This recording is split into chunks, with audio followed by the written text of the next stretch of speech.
Hello and welcome to the fourth video of the video series India versus European Union. And this video is about what are the regional differences and problems with me, the real European. Yeah, like in the video before, I will start with the European Union.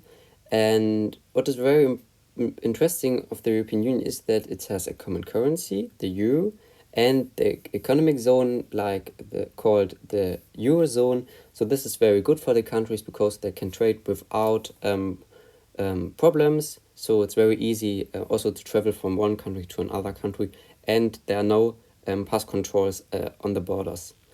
A huge difference between the member states in income and in the economic power are very big problems of the EU because you have this huge gap between the income per hour or per day or per month between the states. So like in some countries you earn more than 20 euros per hour, and in others you get only 4 euros. So there's a huge gap, and this is very unfair for the people. So this is a big space to move forward, to make these things better and not worse. And also the economic power, there are huge differences. We have big economic powerhouses like Germany or France or Italy or Spain, and then countries which have huge economic problems in the past, like Greece or Malta or other states. So this is also a huge problem for the EU. And we have no fast political moves in critical moments, like today with AI, that the EU is very good in answering things, and that they think about things and they discuss things, but the movement is very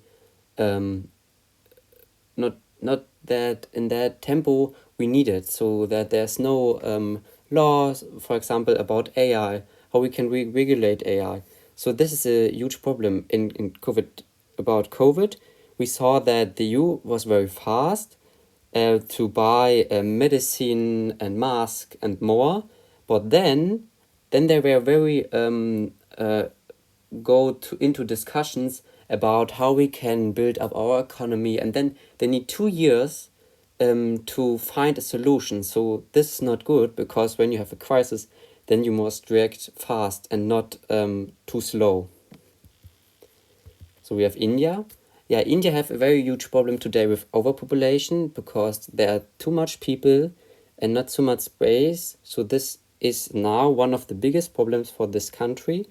But estimates say that it will be not so the huge problem in the future, but it needs more than 20 years that the population gap will be reached. And India has also today instability in some federal states, like violence, for example, in Manipur, which was also in the news in the last weeks and also in the last days.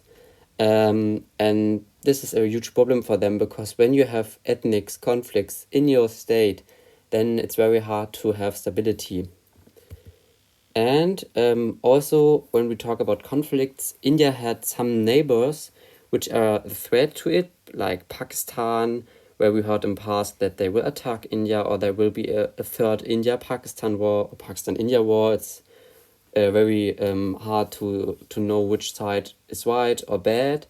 And also the conflict about with China.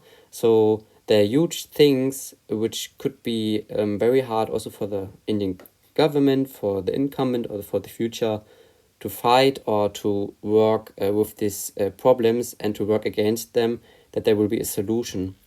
And we have the problem with the low income and the high effects by weather events. Like in India, you earn not so much money every day for very hard work, and some people are unemployed, only sometimes youth, and you have these weather events like the monsoon or dries, so because of climate change. So there is India very high affected. So this is a very huge problem today, and it will be a bigger problem in future. We have the comparison, and yeah, the biggest problems today in regional problems and differences for the EU are the political and economic differences, because they are too huge to ignore. but we know that the systems functions very long, and so we must see what will happen. And yeah, they're not very well crisis management. This is also a big problem for the EU, but we don't know what will be in 5 years. And India's have some work in sectors which where will work great for the country, like in build more jobs, more electricity. So India has huge problems with electricity, and so on and so on. So there are huge things India must work on. But what is interesting is that India has more people, so this means more worker. And the thing is that when you have more worker, then there are more companies which will invest in your country, because with a huge number of workers, you can also produce at very, very low price levels. This is not good for the worker, but also good for the country, because after some years, we saw that in China, the money you earn in a month, on a year, this will rise. But this needs time. So for India, is this very good? But I said it also in the video before, that these facts or things are all a summarizing of all things which are in the web. So when you need more, then search, because I can't do this in under 10-minute video.